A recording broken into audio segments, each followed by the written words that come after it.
Good morning, everybody. Excuse me, and welcome to Tea Tuesday. I'd like to thank Kathy with Kathy's Favorite Things in Life with Patty for hosting this. This is an open, like to anybody, and just come have a cup of tea or a beverage of your choice. You can craft. You can do whatever you want. You can read, you can chat, you can bake. Like I said, you can do anything you want. You can drink informal tea, or a beverage of your choice. So let's get started. My tea today, of course, is sweet tea. So good, I already had some. And it comes in those little sticks, and you add it to the water, 6.9 water. And this is just a Walmart brand, but hey, tastes pretty darn good. I like it. So let's get reading here. And don't be silly, Mr. Twiddle. I have good news. I was told by a subscriber of mine that you can purchase these books, and they have a few online. And I have ordered a couple. So woohoo, I just want you to know, hopefully we're going to continue with Mr. Twiddle. The only thing that scares me is they have different covers, but they talk about the same thing in the book. So I hope they're not the same stories. But I chanced it and bought two. So we shall see. Whoops. Heard something. Make sure it's not the bear coming back. Oh, that good old bear.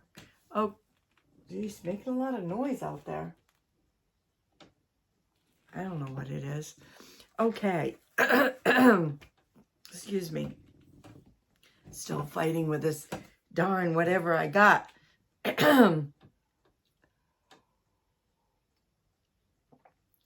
Remember last week, Mr. Twiddle got hit with a snowball and went tumbling down the hill. And watch some children at the top of the hill making a very big snowball indeed.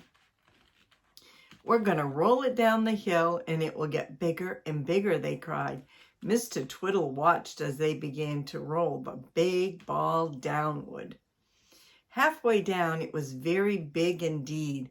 Then it began to roll down by itself like a round avalanche. It came down more and more quickly, and Twiddle tried to hop out of the way, but he was just too late, and the very big, great snowball struck him hard. Indeed, Mr. Twiddle was knocked right over. Then he was taken onward with the snowball, which was still rolling and gathering more snow. On and on he went, rolling over and over and over, getting the snow all over him. Then the snowball stopped in the middle of the village street, which just then happened to be empty. Didn't it roll well? Shouted the children on the hill. Let's make another. They hadn't seen that the snowball had knocked down and taken Mr. Twiddle along with it.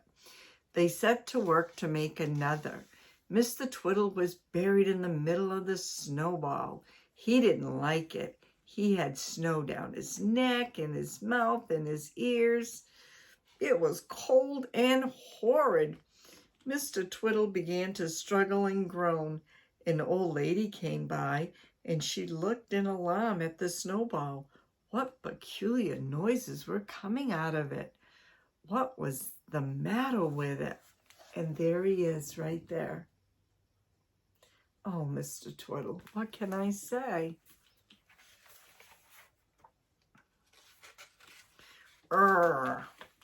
Said Twiddle, growling with anger. In the middle of the snowball, trying to get his head out, a little dog came and barked in excitement. The old lady hurried off to tell a policeman, "There's a snowball behaving in a very strange manner." she told him, right in the middle of the village street. It just grrred, just like a dog. I'll see into the matter, said the policeman, looking surprised. He went off to the snowball and looked at it. What a big one, and what noises came from it. He scratched his head and wondered if he ought to arrest a snowball. Oh, Lord. Presently, some more people came up and looked at the snowball, which was now wiggling a bit here and there and was still making strange noises. What is it? Said everyone. Is there some animal inside? Who put the snowball here? Suddenly out shot Mr. Twiddle's head, and he blinked around at everyone in surprise. The policeman jumped, stared. Why, this must be some sort of a snowman. He took out his notebook. How did you get into the snow? Are you pretending to be a snowman? Did you build the snow up all around yourself? Cried the people in surprise. Help me, said Mr. Twiddle. I've lost my glasses in the snow. I'll have to arrest you for obstructing the traffic, said the policeman, and wrote in his notebook. How can I obstruct traffic when there isn't any, said Twiddle, trying to get his arms out of the snowball. Well, you would have obstructed it if you had been any. I don't know how that can be, said the policeman. You come along with me. How can I? I'm in the middle of a snowball, said Twiddle. Do you suppose I like being here? Nobody helps me at all.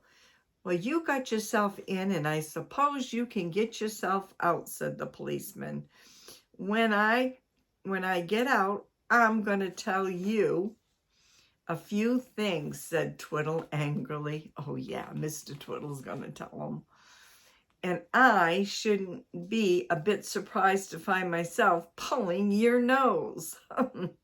Now, look here. You can't talk to a police like that, said the policeman crossly.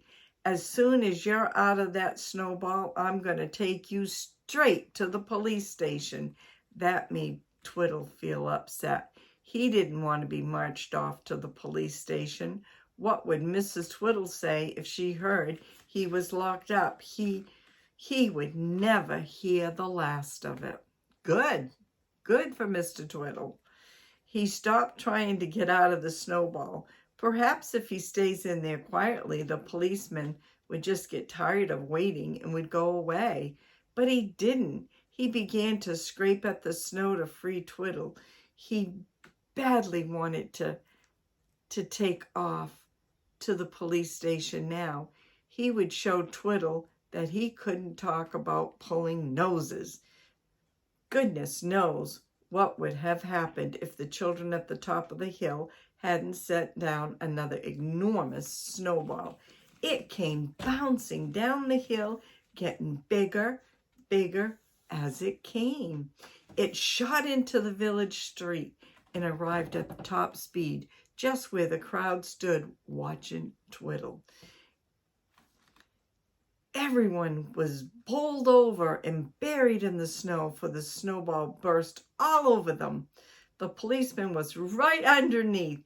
He lost his helmet, his notebook, and his temper. Oh my.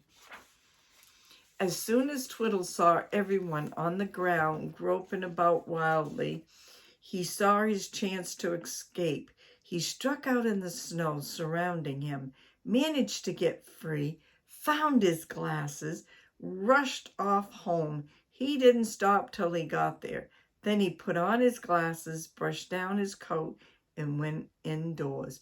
Well, he thought as he sat down in the chair and picked up the paper, well, I'm not going out again today for anyone in the world. What a time I've had. Nearly buried in snow, almost taken off to prison.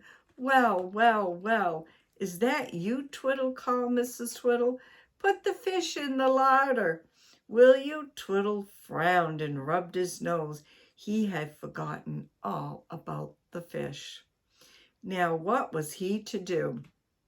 Well, he wouldn't say anything at all and perhaps Mrs. Twiddle wouldn't notice the fish wasn't there till the next day when she wanted to cook it. But she did notice it. She went to the larder to cut a bit of fish for the cat, and to her surprise, there was no fish there. "Twiddle, there's no fish. The cat must have had it. How many times have I told you to leave the larder door open?" "About 600 times, said Twiddle politely. "Don't be rude," said Mrs. Twiddle. "Well, what a waste to think all that fish is inside the cat. Go and put on your hat and coat and fetch some more." Oh, Lord. Twiddle groaned. "Oh, we don't have much left." He went to fetch his hat and coat, and then Mrs. Twiddle appeared, too, dressed ready to go. "It's such a nice afternoon," she said. "I thought I would come with you."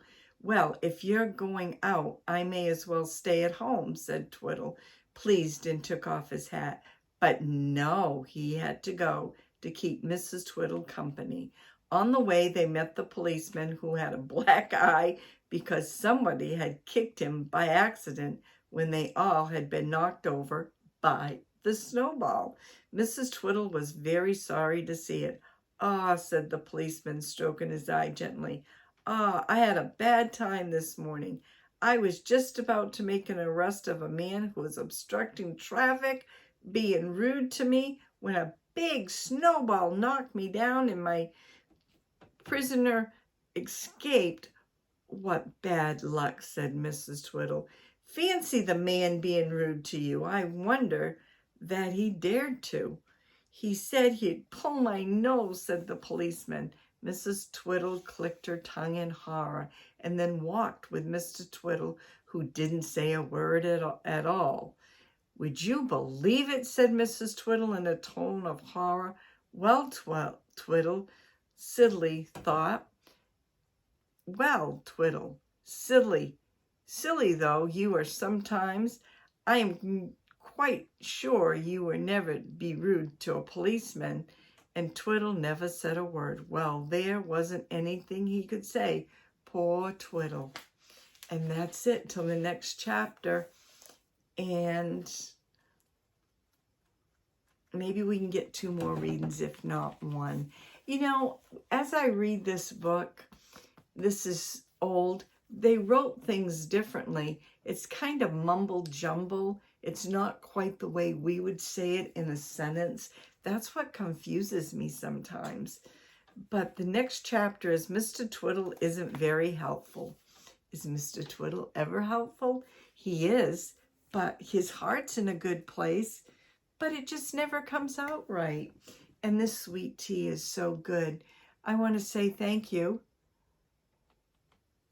for everybody coming in on Tea Tuesday, and I'll leave the open collaboration link down below, and you can maybe check it out. Join in. Go see what everybody else is doing for Tea Tuesday. Have a great day. God bless. It's very warm here in Maine, and I've got to work in the garden. Bye now.